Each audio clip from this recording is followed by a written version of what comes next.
The morning shift at Rosie's diner had been brutal. Sarah Mitchell wiped down the sticky countertop for what felt like the 100th time that day, her lower back aching with each movement. The small roadside diner in rural Pennsylvania wasn't glamorous, but it paid the bills. Well, barely paid the bills if she was being honest with herself.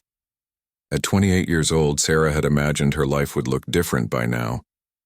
She'd dreamed of finishing college, maybe becoming a teacher like her mother had been, but life had other plans. When her mom got sick during Sarah's sophomore year, she dropped out to take care of her. The medical bills piled up faster than snow in a Pennsylvania winter. Even after her mother passed 2 years ago, Sarah was still drowning in debt, working double shifts just to keep her head above water. The lunch rush had finally died down, leaving only a handful of customers scattered throughout the diner. Sarah glanced at the clock. 3 more hours until her shift ended. Then she had to rush across town to her second job cleaning offices. She allowed herself a brief moment to close her eyes and roll her shoulders, trying to ease the tension.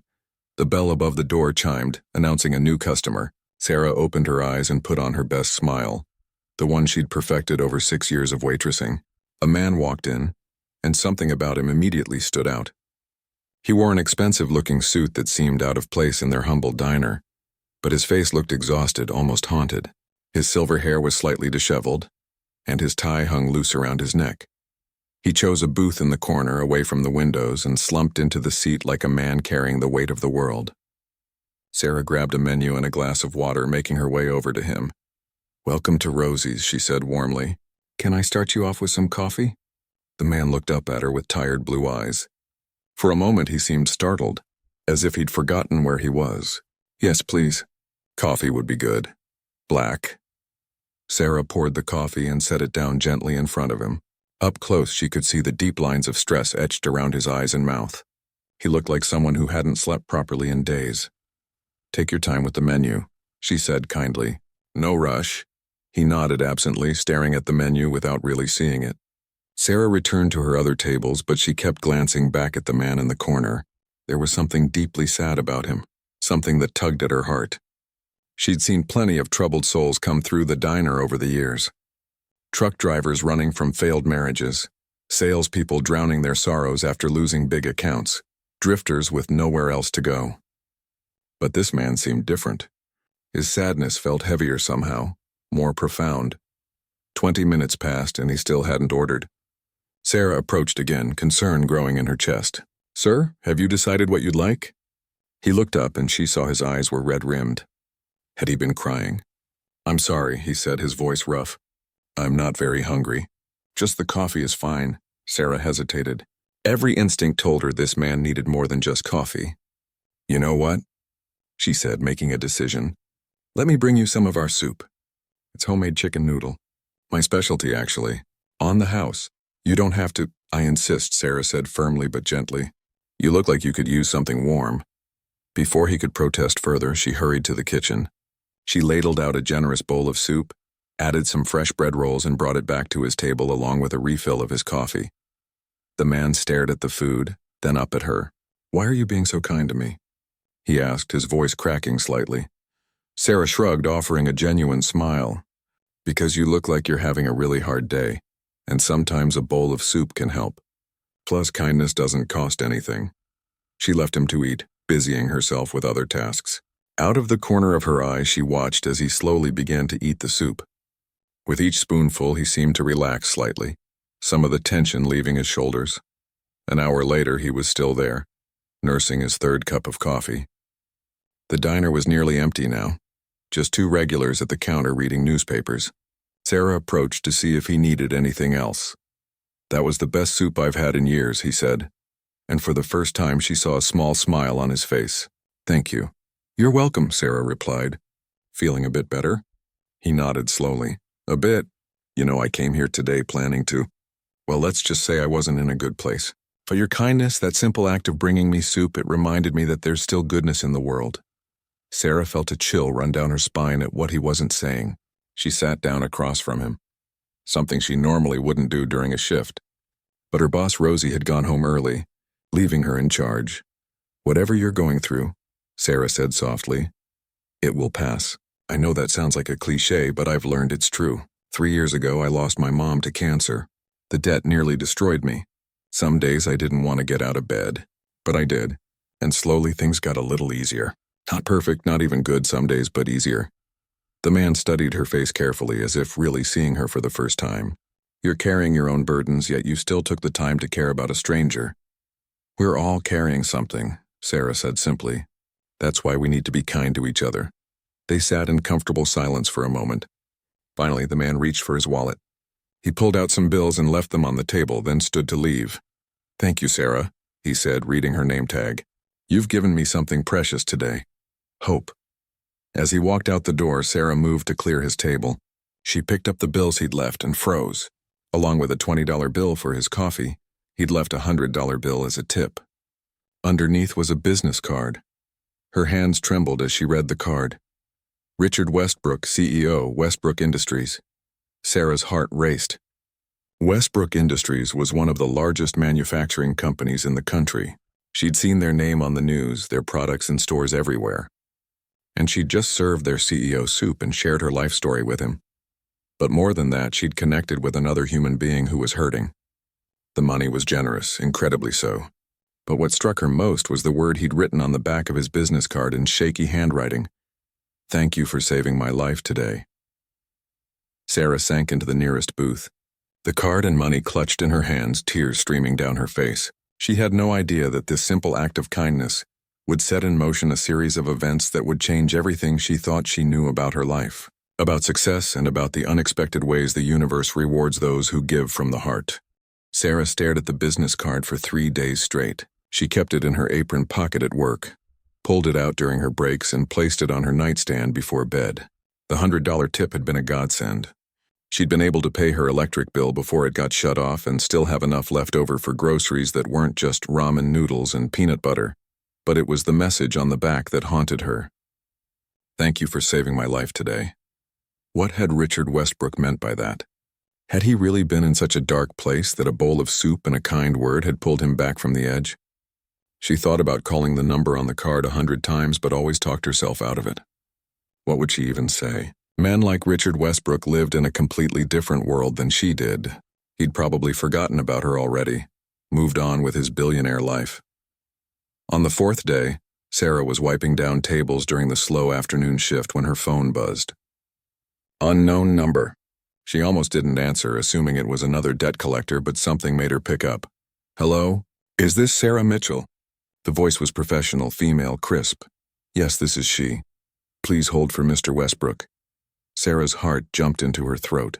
Before she could process what was happening, that familiar, tired voice came on the line. Sarah, this is Richard Westbrook. I hope I'm not disturbing you at work. No, it's fine. We're slow right now, Sarah managed to say, her voice shaking slightly. How did you get my number?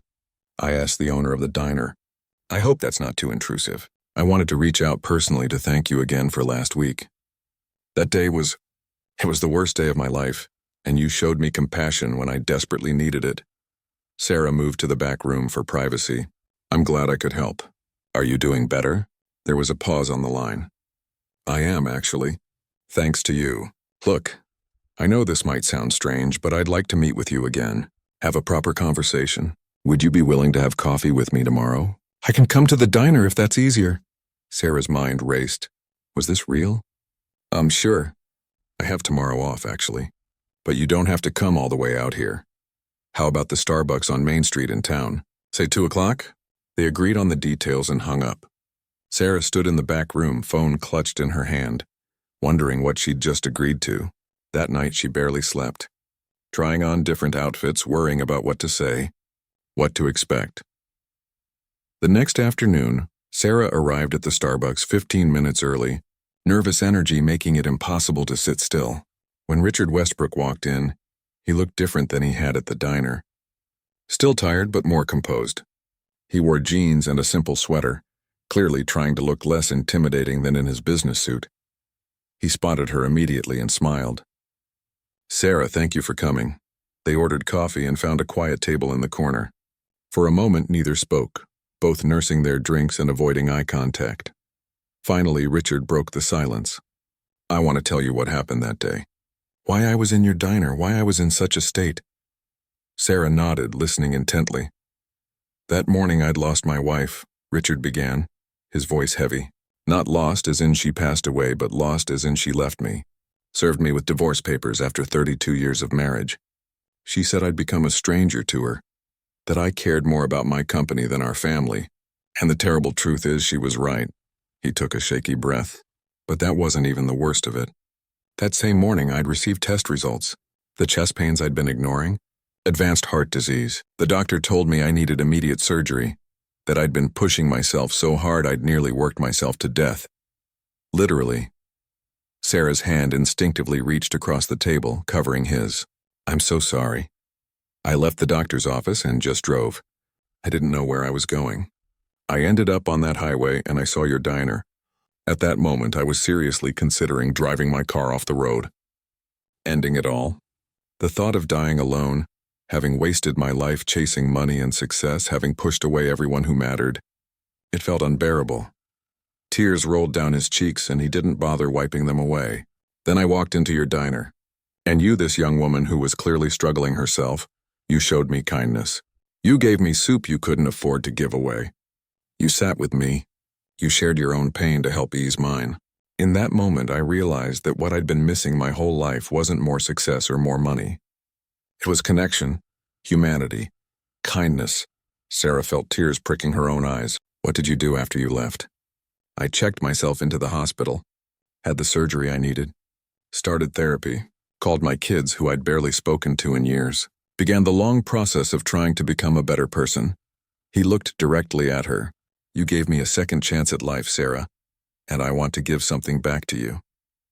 You already gave me that generous tip, Sarah protested. You don't owe me anything. Richard shook his head. It's not about owing. It's about wanting to help someone who helped me. I've done some research, Sarah. I know about your mother's medical debt. I know you're working 2 jobs just to survive. I know you dropped out of college to take care of her. Sarah felt her cheeks flush with embarrassment. How do you know all that? I'm a businessman. I know how to find information, Richard said gently. But I'm not here to judge. I'm here to offer you an opportunity. I want to pay off your mother's medical debt. All of it. Sarah's mouth fell open. What? No, I can't accept that. That's over $80,000. I know exactly how much it is, and to me that's a drop in the bucket.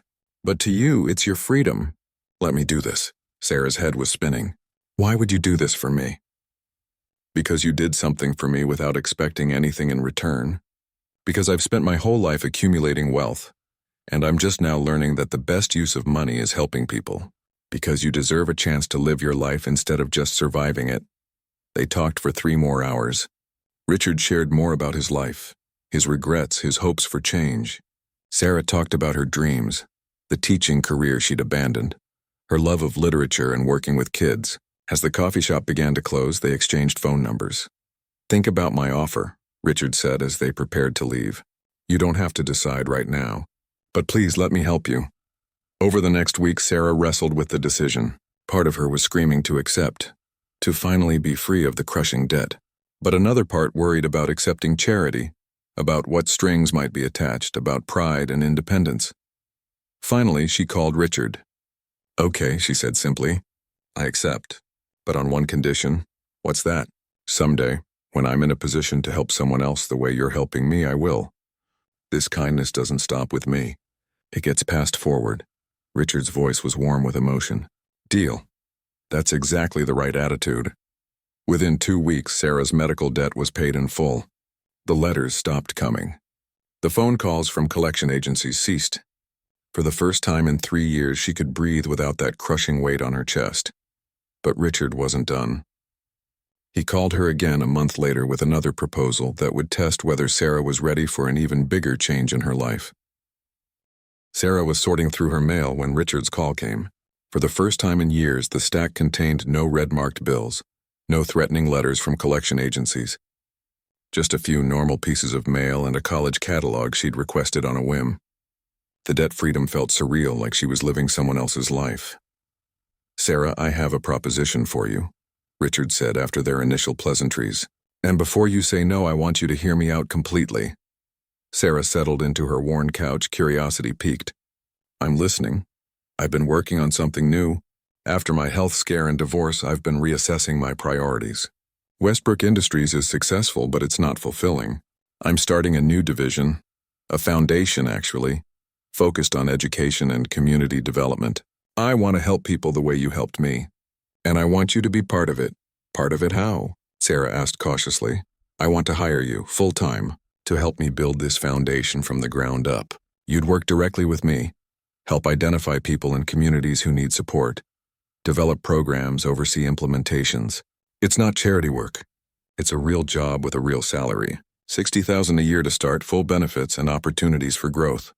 Sarah nearly dropped the phone. $60,000 was more than she made in both her current jobs combined.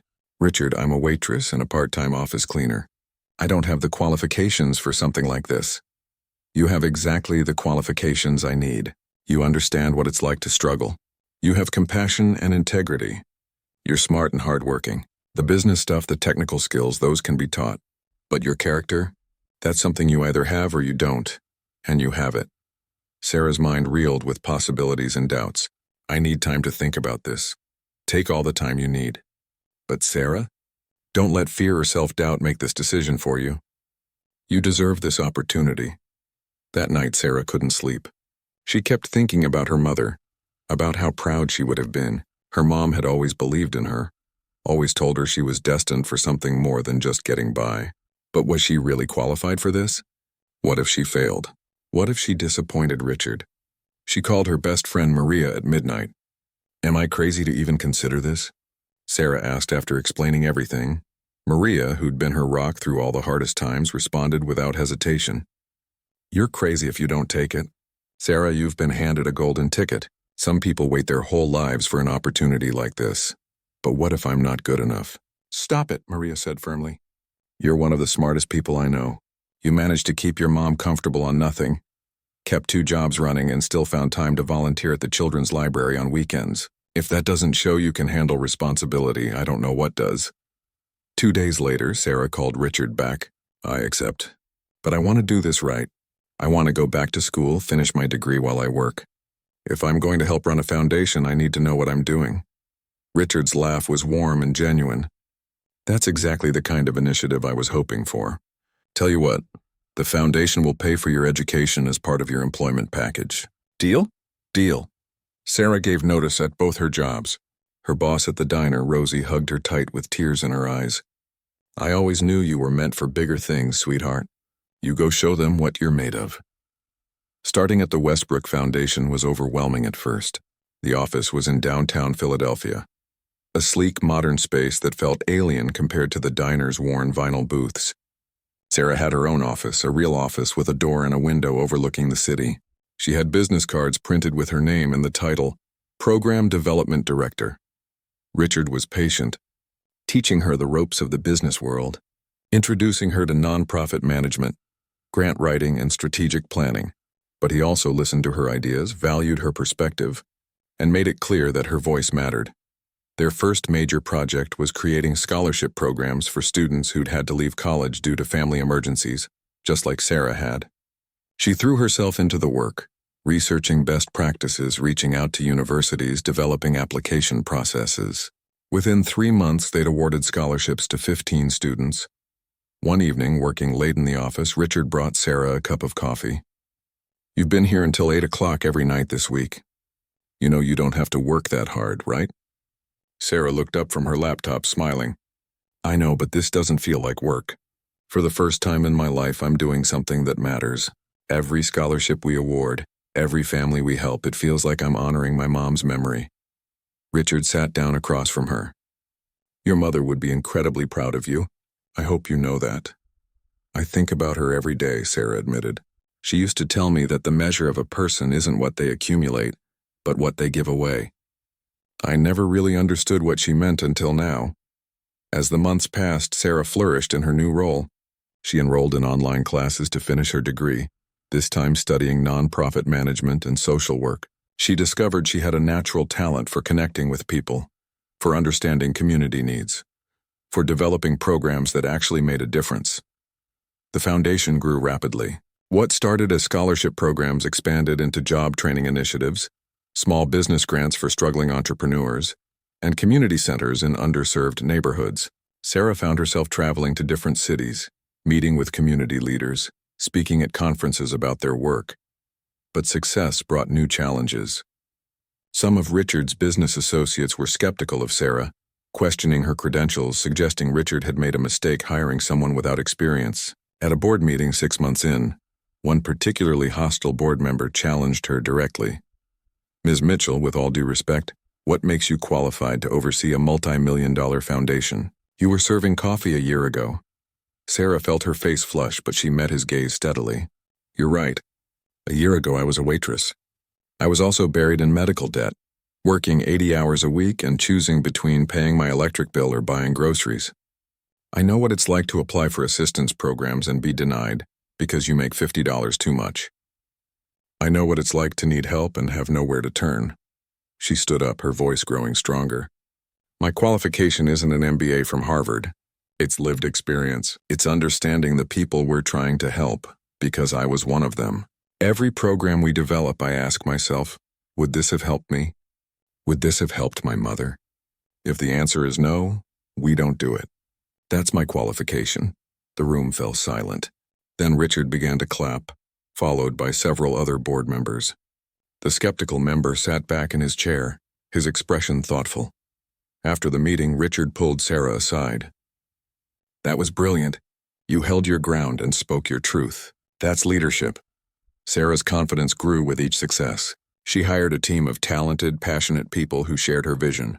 They opened their first community center in a struggling neighborhood in Philadelphia, offering free job training, childcare, and educational programs. At the center's grand opening, hundreds of people from the community showed up. Sarah stood at the podium looking out at the crowd and felt overwhelmed with emotion. A year ago, she'd been serving soup to a stranger in a roadside diner.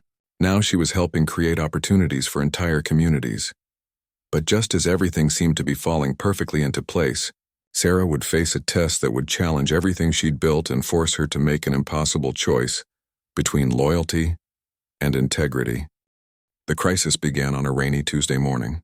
Sarah arrived at the foundation office to find Richard in his office with the door closed, something he rarely did. Through the glass, she could see him on the phone, his posture tense, his face grave. When he finally emerged 2 hours later, he looked 20 years older. "We need to talk," he said quietly, gesturing her into his office. Sarah sat down, concern knotting in her stomach. "What's wrong?"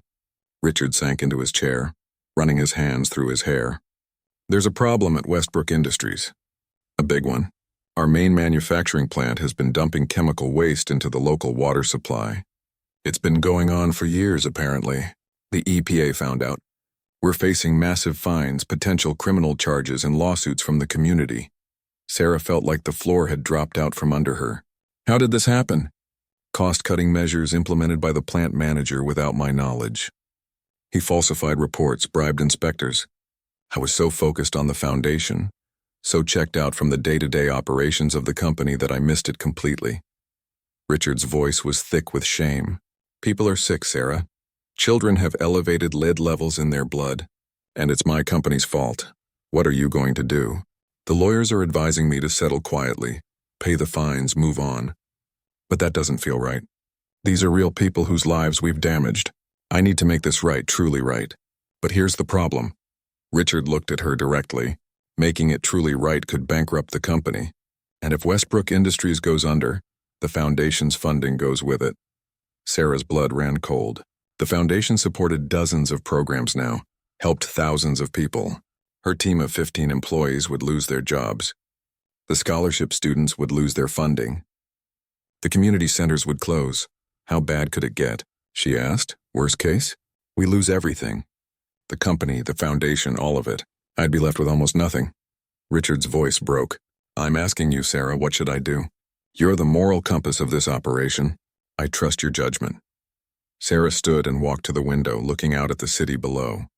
Somewhere out there were families drinking contaminated water, children getting sick, communities suffering because of corporate negligence. But also out there were the scholarship recipients, the job training graduates, the families whose lives had been changed by the foundation's work. She turned back to Richard. "Tell me about the community that was affected by the dumping." Richard pulled up files on his computer. Riverside. Small town about 2 hours west of here. Population around 8,000. The plant is their main employer. 500 jobs. So if the company goes under, not only do they have contaminated water, but half the town loses their income. Richard nodded grimly. It's a nightmare scenario all around. Sarah sat back down, her mind racing. Here's what I think. You can't hide from this or buy your way out quietly. You need to face it head on, take full responsibility, and commit to making it genuinely right, whatever the cost. That's the only moral choice. Even if it means losing the foundation? Sarah's throat tightened, but she nodded. Even then, the foundation means everything to me, but it can't be built on a company that's poisoning people. That would corrupt everything we're trying to do. Richard was quiet for a long moment. You realize you're potentially arguing yourself out of a job? I know, but this is bigger than me, bigger than the foundation. Those people in Riverside deserve justice, not hush money. Richard stood and extended his hand. Thank you for your honesty. That's exactly what I needed to hear. Over the next 2 weeks, Richard took action. He held a press conference, taking full responsibility for the contamination. He announced that Westbrook Industries would pay for comprehensive health screening for every resident of Riverside, fund water filtration systems for every home and business, and establish a medical monitoring program for the next 20 years. He fired the executives responsible and cooperated fully with law enforcement. The media attention was intense and brutal. Richard was vilified on the news, his face plastered across newspapers with headlines about corporate greed and negligence. The company's stock price plummeted. Investors fled. Major clients canceled contracts. Sarah watched it all unfold with a heavy heart. The foundation had to freeze new initiatives. They couldn't take on new scholarship students. 2 staff members left for more stable jobs. The future looked increasingly uncertain. 3 weeks after the announcement, Richard called Sarah into his office again. She'd been preparing herself for this conversation, had already updated her resume, started looking at other job opportunities. She loved her work at the foundation, but she'd known the risks when she'd advised Richard to come clean. I wanted to update you on where things stand, Richard began. His face was drawn, exhausted, but there was something different in his eyes. Peace, maybe? The fines are substantial. The remediation costs are massive. We've lost about 60% of our business. The company will survive, but barely. We'll have to sell off assets, downsize significantly. Sarah nodded, waiting for the inevitable news that the foundation would be shutting down. But here's what I didn't expect. Richard continued, his voice strengthening. Something remarkable happened. After the press conference, after I took responsibility, people started reaching out. Other business leaders who respected the accountability, foundations that wanted to partner with us, individuals who believed in what we were doing. He pulled out a folder. In the past 3 weeks, we've received unsolicited donations totaling $4 million for the foundation. People from all over the country, saying they believe in our mission, that they want to support work being done with integrity. Sarah's eyes widened. 4 million? And 3 major philanthropic foundations have reached out about long-term partnerships. They want to help fund our programs independently of Westbrook Industries. Sarah, the foundation isn't dying. It's becoming independent, sustainable in its own right. Tears streamed down Sarah's face. I can't believe it. There's more, Richard said, his own eyes moist. The community of Riverside, they're not suing. After we announced the comprehensive remediation plan and the medical monitoring, the mayor called me. He said they appreciated that we were trying to make things truly right instead of just paying fines and moving on. They want to work with us on economic development, help transition their economy so they're not dependent on one employer. They asked if the foundation could help. Sarah laughed through her tears. Of course we'll help. That's exactly what we do. I've learned something through all of this, Richard said thoughtfully. When I first met you, you showed me kindness when I needed it most. You didn't know who I was or what I could do for you. You just helped because it was the right thing to do. And when I asked your advice about Riverside, you told me the truth even though it might have cost you everything. That's integrity. That's the kind of character that actually changes the world. You took the harder path, Sarah pointed out. You could have handled this quietly, protected your wealth, kept everything comfortable. But you chose to do the right thing even though it hurt. We both did, and somehow things are working out. Not the way I expected, but maybe better. The foundation restructured over the following months, establishing its own board of directors, diversifying its funding sources, expanding its mission. Sarah was promoted to executive director, leading the organization into its new phase. Her team grew to 30 people, all passionate about the work, all committed to the foundation's values. 1 year after the Riverside crisis, Sarah stood in the town square for the dedication of Riverside's new community center and job training facility, funded by the foundation. The water was clean now, every home had filtration systems, and a new economic development plan was bringing diverse businesses to the area. The mayor approached her after the ceremony. "Ms. Mitchell, I wanted to thank you personally. We know it was your advice that pushed Mr. Westbrook to handle things the right way. This could have gone very differently." Sarah shook her head. "Richard made his own choice. I just told him what I believed. Well, your belief helped save our town, and gave us something more valuable than clean water. It gave us hope that some companies actually care about people more than profits." As Sarah drove back to Philadelphia that evening, she reflected on the incredible journey her life had taken. From a struggling waitress drowning in debt, to the leader of a thriving foundation making real change in people's lives, all because she'd shown kindness to a stranger on his darkest day. But the biggest test was still to come, one that would require Sarah to risk everything she'd built for a chance to help one more person who desperately needed it. The letter arrived on a Thursday afternoon, forwarded from the old diner where Sarah used to work. The envelope was worn and dirty, the handwriting shaky and uncertain. Sarah almost tossed it aside with the other mail, but something made her open it. Inside was a single page written in pencil on lined paper torn from a notebook. The words were barely legible, clearly written by someone who struggled with literacy. "Dear Sarah, you don't know me, but I heard about you from my cousin who got one of your scholarships. My name is Marcus Thompson. I'm in prison.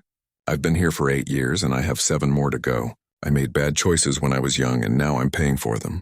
But I want to be different when I get out. I want to be someone my daughter can be proud of. She's 10 now. By the time I'm free, she'll be 17. I don't want her to end up like me. I heard your foundation helps people who are trying to change their lives. Can you help someone like me? I know I don't deserve it, but I'm asking anyway. Marcus Thompson, Inmate State Correctional Facility." Sarah read the letter 3 times. Her heart ached for this man, this father desperately trying to build something better from behind bars. But she also knew that prison programs were controversial. The Foundation's board had specifically avoided anything related to criminal justice, worried about public perception. She brought the letter to her senior staff meeting the next day. The reaction was mixed. "It's too risky," said Tom, the finance director. "Our donors won't support programs for prisoners.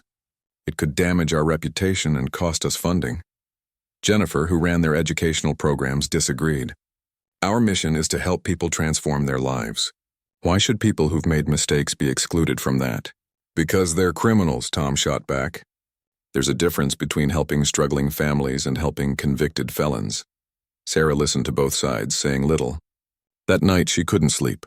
She kept thinking about Marcus's daughter, about how she'd grow up with her father behind bars. She thought about second chances, about how Richard had been given one when she'd shown him kindness, how she'd been given one when he'd paid off her debt and offered her this job. The next morning, Sarah drove 2 hours to the state correctional facility. She'd arranged a visit with Marcus through the prison administration, claiming it was for a research project on prisoner rehabilitation. Marcus Thompson was a large man, over 6 feet tall with broad shoulders and calloused hands. But when he sat down across from her in the visiting room, she saw fear and hope warring in his eyes. "You came," he said, his voice rough with emotion. "I didn't think you would." "Tell me your story," Sarah said gently. Marcus talked for an hour. He'd grown up in poverty, no father, mother addicted to drugs. He'd joined a gang at 13, sold drugs to survive, ended up shooting someone during a robbery gone wrong. The victim survived, but Marcus got 15 years. "For the first 5 years I was angry," Marcus admitted. "Blamed everyone but myself. But then I got a letter from my daughter. She was learning to write and wanted to show me. It was just a few sentences misspelled, but it broke my heart. She wrote, 'Daddy, when you come home, can you teach me to read better?' And I realized I can't even read properly myself. How am I going to teach her?" He'd started taking classes in prison, learning to read and write properly for the first time. He'd gotten his GED, taken vocational training in carpentry. He'd stayed out of trouble, joined a program for fathers trying to stay connected with their kids. "I'm not the same person who came in here," Marcus said. "But when I get out, who's going to give me a chance? Who hires ex-cons? I'll have a record forever. My daughter deserves better than having a father who can't find work and ends up back in here." Sarah felt tears threatening. "What do you want from the foundation?" "I want to learn more. I want to be able to get a job when I'm out. I want help connecting with my daughter, being a better father even from in here. And when I'm released, I want help starting over, finding work, getting on my feet." Marcus looked directly at her. "I know it's a lot to ask. I know I messed up bad. But if your foundation is about second chances, I'm asking for mine." Sarah drove home in silence, Marcus's words echoing in her mind. That weekend, she did something she hadn't done in months. She went back to Rosie's diner. Rosie hugged her tight. "Look at you, all professional in your fancy clothes. But you still look like my Sarah." They sat in Sarah's old booth, drinking coffee. Sarah told Rosie everything about the letter, about Marcus, about the dilemma she faced. Rosie listened quietly, then said, "You know what your mother used to tell me? She'd come in here sometimes after her shifts at the school and we'd talk. She said the kids who needed the most help were always the ones who'd made the biggest mistakes. The troublemakers, the ones others had given up on. She said those were the ones who could change the most if someone just believed in them." "But this is different," Sarah protested. "He's a convicted felon. My board will fight me on this. We could lose donors, so you could have lost everything when you told Richard to come clean about Riverside. But you did the right thing anyway, and it worked out." Rosie covered Sarah's hand with her own. "Honey, what's the point of having power and resources if you're too scared to use them for the people who need it most?" Sarah made her decision. At the next board meeting, she presented a proposal for a new pilot program, the Second Chance Initiative. It would provide educational support, job training, family counseling, and re-entry services for incarcerated individuals preparing for release. The board erupted in arguments. Several members threatened to resign. Tom, the finance director, warned that they'd lose major donors. Only a few supported the idea immediately. Richard, who'd remained mostly quiet during the heated discussion, finally spoke. 3 years ago, I was at my lowest point. Most people would have seen a broken, privileged man and felt no sympathy. But Sarah saw a human being who needed help. She didn't judge my past decisions. She just showed me kindness. That kindness saved my life and led to all of this." He gestured around the room. "If we're not willing to extend that same humanity to people like Marcus Thompson, then what are we really doing here?" The room fell silent. Richard continued, "I vote yes on Sarah's proposal, and I'll personally guarantee funding for the first year if we lose donors over it. Sometimes doing the right thing costs something, but it's still the right thing." The vote was close, but the proposal passed. Sarah immediately began developing the program, partnering with the correctional facility, hiring staff with experience in criminal justice reform, designing curriculum. Marcus became their first participant. Over the following months, Sarah watched him flourish. He completed advanced carpentry training, started regular video calls with his daughter with the foundation's support, and began working on his anger management and life skills. But not everyone was happy about the new direction. 3 major donors withdrew their support, citing concerns about helping criminals. Several angry letters to the editor appeared in local papers, criticizing the foundation for coddling convicts. Sarah faced harsh criticism on social media, with people questioning her judgment and values. One particularly brutal article appeared in a major newspaper, titled "From Waitress to Director. Is Sarah Mitchell in over her head?" It questioned her qualifications, suggested she was too emotionally driven, implied that Richard Westbrook had made a mistake giving her so much responsibility. Sarah sat in her office, reading the article, feeling the weight of doubt pressing down on her. Maybe they were right. Maybe she was just a waitress playing at being a director. Maybe Marcus was a mistake, and she was risking everything they'd built for one man who might fail anyway. Her phone rang. It was Richard. "Have you seen the article?" "Yeah," Sarah said quietly. "And what do you think?" Sarah took a deep breath. "I think they might be right. I'm not qualified for this. I don't have the education, the experience. Maybe I've been fooling myself." "Stop right there," Richard said firmly. 3 years ago, you showed me that the most important qualification isn't what's on your resume. It's what's in your heart. You're facing criticism because you're doing something difficult and important. If this work was easy and popular, everyone would be doing it. But what if Marcus fails? What if this whole program fails? Then we learn from it and try again. Sarah, the old me, the one you met in that diner, he never failed because he never tried anything that mattered. He was successful and miserable. You've taught me that real success isn't avoiding failure. It's having the courage to try even when failure is possible. After they hung up, Sarah sat for a long time in her office. Then she did something she hadn't done in years. She pulled out a box from her desk drawer, one she'd kept but rarely opened. Inside were her mother's things, including a small notebook her mother had used for her thoughts and prayers. Sarah flipped through the pages, reading her mother's familiar handwriting. Near the end, she found an entry from just a few weeks before her mother's death. "Today I'm worried about Sarah. She's given up so much to take care of me. I pray that someday she'll find her purpose, that she'll use this hard experience to help others. My smart, kind girl is meant for something special. I won't be here to see it, but I believe it with all my heart." Tears streamed down Sarah's face. Her mother had believed in her even when Sarah didn't believe in herself. And Richard believed in her. And somewhere in a prison cell, Marcus Thompson believed in her. Maybe it was time she believed in herself too. Sarah wiped her tears, straightened her shoulders, and got back to work. The Second Chance initiative would succeed or fail, but she wouldn't give up on it. She wouldn't give up on Marcus. Because that's what real leaders did. They stood firm in their values even when it was hard. What Sarah didn't know was that her next challenge would test not just her values, but her very character in a way she never could have imagined. 6 months into the Second Chance initiative, Sarah received devastating news. Richard collapsed during a board meeting and was rushed to the hospital. His heart condition had worsened despite the surgery years ago. The doctors said he needed a transplant, but at his age and with his medical history, his chances of getting one in time were slim. Sarah spent every free moment at the hospital. Richard looked frail in the hospital bed, a shadow of the vital man who'd walked into her diner years ago. But his mind was still sharp, and he wanted to talk about the foundation. "I need you to promise me something," Richard said weakly one evening. "If I don't make it, don't let them shut down the Second Chance program. I know it's controversial, but it matters." "You're going to be fine," Sarah said, squeezing his hand. "Maybe, maybe not. But promise me anyway." "I promise."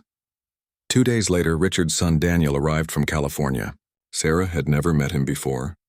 Daniel was in his early 40s, polished and professional, a corporate lawyer who'd followed in his father's footsteps until the divorce. Their first meeting was tense. Daniel pulled Sarah aside in the hospital corridor. "I need to know what your intentions are regarding my father."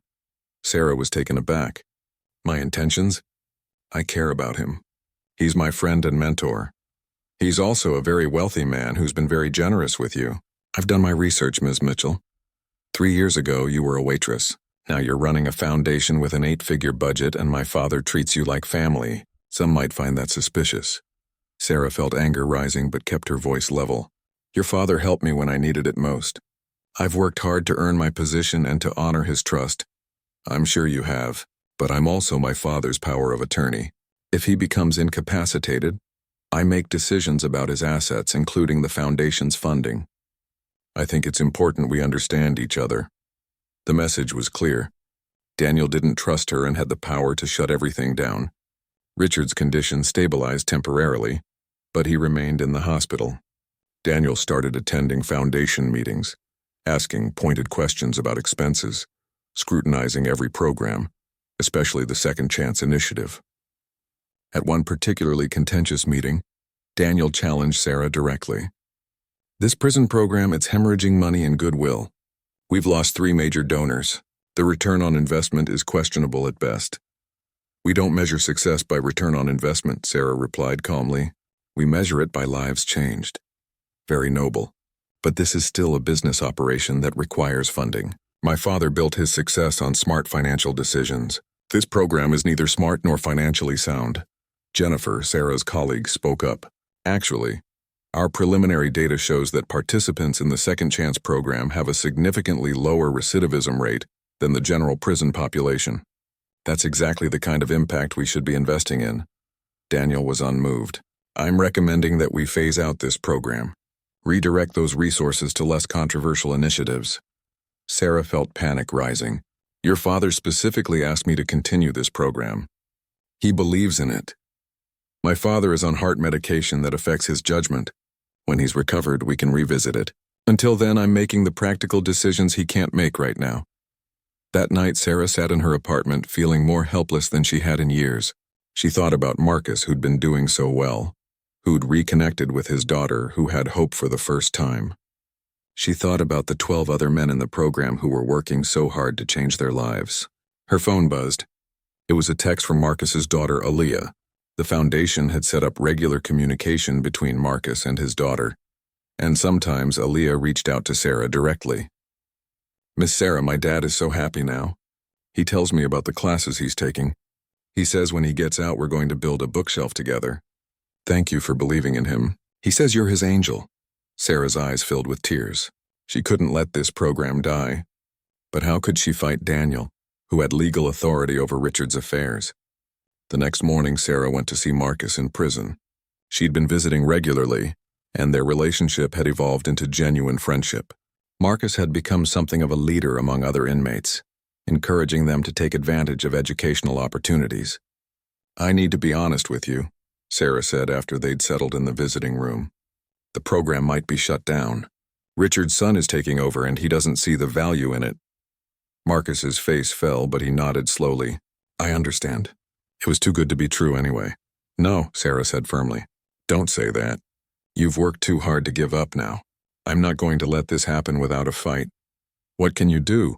You said he has the legal power. I don't know yet, but I'll figure something out. Marcus studied her face. You know what I learned in here? Sometimes you can't fight the big battles head on. Sometimes you have to find another way around. His words stuck with Sarah as she drove back to the city. Another way around. What did that mean in this situation? The answer came to her in the middle of the night. She couldn't fight Daniel legally, but she could make a public case.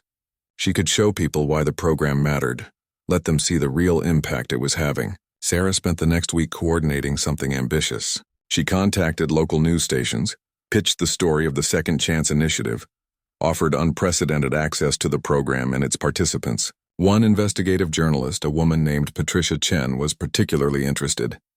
Patricia spent days at the prison interviewing Marcus and other participants. She talked to their families, reviewed the program's outcomes data, and interviewed Sarah extensively about the foundation's work. The resulting story aired on a Sunday evening, a 15-minute feature during the local news. It opened with Marcus talking about his transformation, showing him in carpentry class, sharing video calls with his daughter. It featured Aaliyah talking about how proud she was of her father's changes. Then it showed Sarah's interview, where she spoke passionately about second chances, about redemption, about how society benefits when people are given opportunities to change. The segment ended with a powerful moment. Marcus reading a letter he'd written to his younger self, warning him about the path he'd chosen, expressing regret, but also hope. There wasn't a dry eye in the room when he finished. The response was overwhelming. The news station's phone lines lit up with calls of support. Social media exploded with people sharing the story, praising the foundation's work. Several prominent community leaders publicly endorsed the program.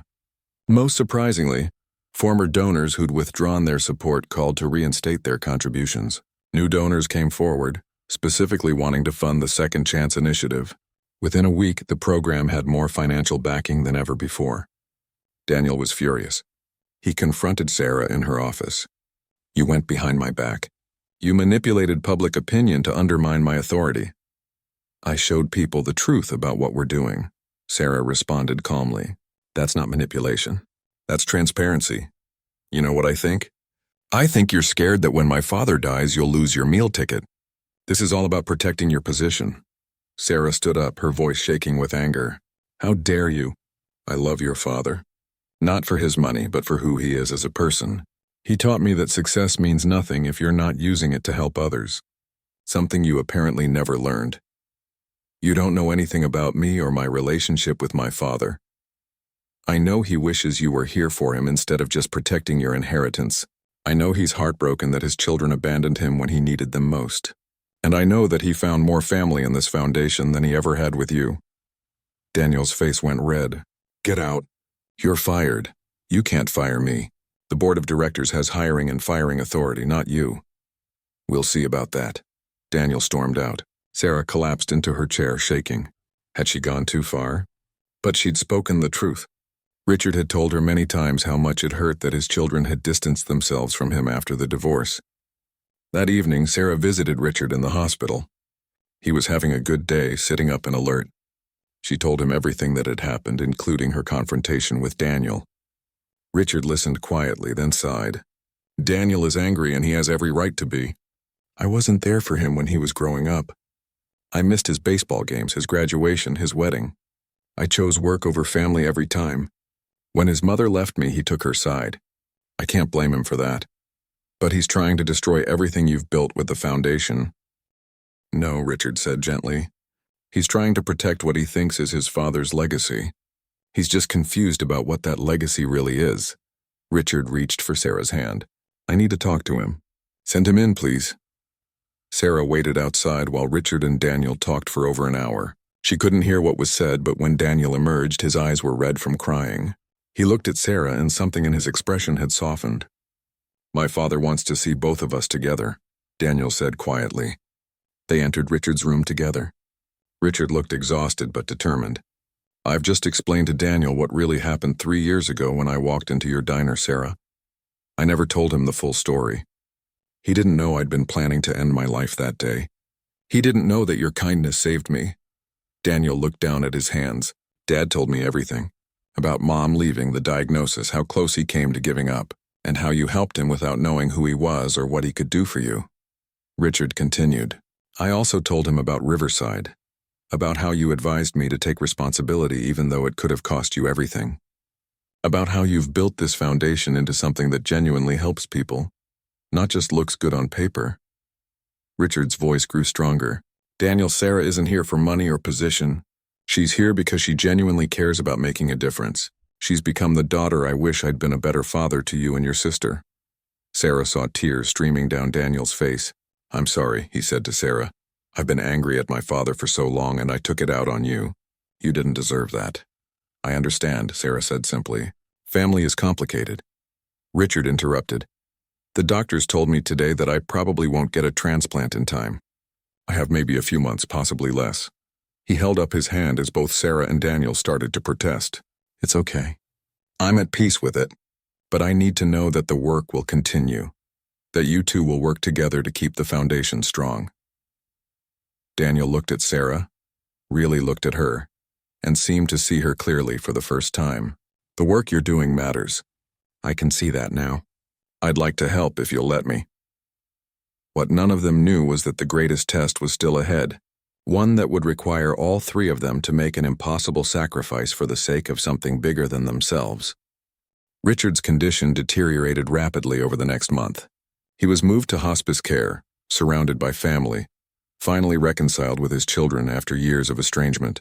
Sarah visited every day, sometimes just sitting quietly beside his bed holding his hand as he slept. During one of his lucid moments, Richard pulled Sarah close. I need to tell you something. About my will. Richard, don't worry about that now. Listen, he insisted weakly. I've left the bulk of my estate to my children, as it should be. But I've also established a permanent endowment for the foundation. $50 million. It will be managed by a board of trustees, with you as the foundation's director for as long as you want the position. Sarah's eyes filled with tears. I don't know what to say. Say you'll keep doing what you do. Keep helping people. Keep showing the kind of kindness you showed me that day in the diner. That's all I ask. I promise. Richard smiled peacefully. Good, now tell me about Marcus. How's he doing? Sarah spent the next hour telling Richard about the Second Chance program's successes. Marcus was excelling in his studies and had been accepted into an advanced carpentry certification program. 2 other participants had found legitimate job placements waiting for them upon release. The program had expanded to 2 more correctional facilities. 3 days later, Richard passed away peacefully in his sleep, surrounded by his children and Sarah. The funeral was a major event, attended by business leaders, politicians, and community members whose lives had been touched by Richard's transformation. But the most moving moment came when Marcus's daughter, Aaliyah, was allowed to speak. She stood at the podium, small and nervous, and read a letter her father had written from prison.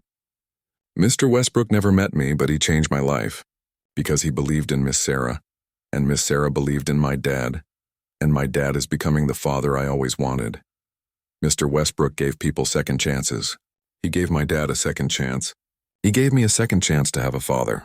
Thank you for showing us that people can change, that mistakes don't have to be forever. I'll never forget what you did for my family.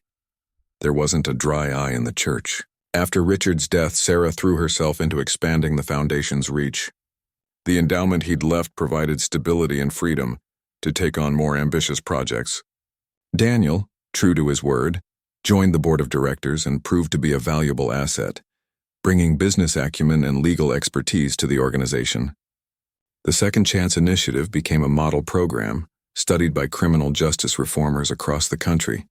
Sarah was invited to speak at conferences, to consult with other organizations to share the lessons she'd learned.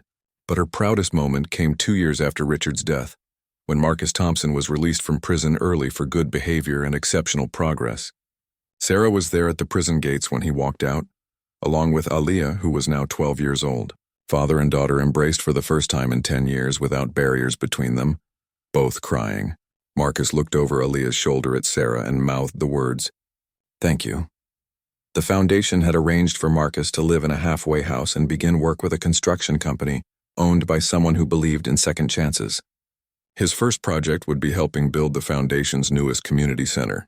3 months after his release, Sarah visited Marcus at the construction site. He was teaching a group of young men carpentry skills, many of them kids from the neighborhood who'd been headed down the same path he'd once taken. "Look at you," Sarah said, watching him work. From student to teacher, Marcus grinned. "I learned from the best. You showed me that helping others is how we heal ourselves." "Actually, I learned that from someone else, a man who walked into a diner on the worst day of his life and taught me that a small act of kindness can change everything." That evening, Sarah drove out to the old diner. Rosie had retired the previous year and new owners had taken over, but they'd kept the name and much of the charm. Sarah sat in her old booth, ordered coffee, and pulled out her journal. She'd started keeping a journal after her mother's death, but for years she'd barely written in it, too exhausted by life to reflect on it. Now she wrote regularly, processing her experiences, recording the lessons she was learning. Tonight she wrote about the journey that had begun in this very booth 5 years ago. How a simple bowl of soup and a kind word had saved a man's life. How that man had then saved hers by giving her a chance to dream again. How together they'd built something that was helping thousands of people transform their lives. She thought about the ripple effects of kindness. Richard had helped her, and she'd helped Marcus, and Marcus was now helping others. The waitress who'd served her coffee tonight had been helped by one of the foundation's job training programs. The teenager buzzing tables was a scholarship recipient, the first person in his family to attend college. One small act of kindness, repeated and multiplied, could change the world. Sarah's phone buzzed with a text from Daniel. "Board meeting tomorrow at 9. We have a major decision to make. Another foundation wants to merge with us. It would double our reach but change everything. Your thoughts?" Sarah smiled. There was always another challenge, another decision, another opportunity to make a difference. The work was never done. But that was okay. She'd learned to embrace the uncertainty, to trust in the process, to believe that as long as they stayed true to their values, things would work out. As she drove home through the Pennsylvania evening, Sarah thought about her mother, about how proud she would be. She thought about Richard, hoping wherever he was, he knew that his legacy lived on. She thought about all the people whose lives had been touched by the foundation, all the second chances given, all the hope restored, and she thought about that younger version of herself, exhausted and debt-ridden, serving soup to a stranger on a random Tuesday afternoon. If she could go back and tell that Sarah what was coming, would she believe it? Probably not. The future had unfolded in ways she never could have imagined. But that was the beautiful mystery of kindness. You never knew where it would lead. You just had to trust that it mattered, that small acts of compassion rippled outward in ways you couldn't predict or control. Sarah pulled into her apartment parking lot, which was in a much nicer neighborhood now, though she'd deliberately chosen something modest. She didn't need luxury. She needed enough. As she walked to her door, she noticed a young woman sitting on the steps of the building, crying quietly. Sarah hesitated for just a moment, then sat down beside her. "Are you okay?" Sarah asked gently. The woman looked up, startled. "I'm fine, just having a bad day." "Want to talk about it?" And just like that, another connection was made, another life touched by simple kindness. The woman, whose name was Jessica, was a nursing student drowning in debt after her father's sudden death. She was considering dropping out, giving up on her dreams. Sarah listened to her story, saw herself in this struggling young woman, and felt that familiar pull in her heart. The pull that had led her to help Richard, to advocate for Marcus, to build a foundation that changed lives. "Tell me your story," Sarah said. "All of it. And then let me tell you about a diner, a bowl of soup, and how the smallest act of kindness can change everything." They talked for 2 hours on those steps.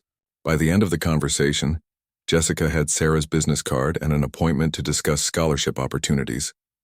She also had something more valuable, hope. As Sarah finally entered her apartment that night, she thought about the circular nature of life, how the helped become helpers, how receiving kindness teaches us to give it. She'd started as a waitress serving soup. Now she was still serving, just in a different way, still offering nourishment to hungry souls, still providing comfort to those having the worst days of their lives. The foundation continued to grow and evolve. The Second Chance initiative expanded to 12 states. They launched new programs for homeless youth, for elderly people struggling with medical debt, for immigrant families seeking better lives. Each program was built on the same principle: everyone deserves dignity, opportunity, and a second chance. 5 years after Richard's death, on the anniversary of that pivotal day in the diner, Sarah organized a special event. She brought together everyone whose life had been transformed by the foundation. Marcus was there with Aaliyah, who was now thriving in high school and talking about becoming a social worker. Jessica, the nursing student Sarah had met on her steps, was there in her scrubs, having just finished her first year as an RN at a children's hospital. There were scholarship recipients who'd graduated college, entrepreneurs who'd built successful businesses with the foundation's support, families who'd escaped cycles of poverty, and former prisoners who'd successfully reintegrated into society. Sarah stood before this room full of people and felt overwhelming gratitude, not for her success, but for the privilege of witnessing so much transformation, so much courage, so much human resilience. 5 years ago, Sarah began, I was a waitress who served soup to a stranger. I didn't know that simple act would lead to all of this. But here's what I've learned. We never know the impact of our kindness.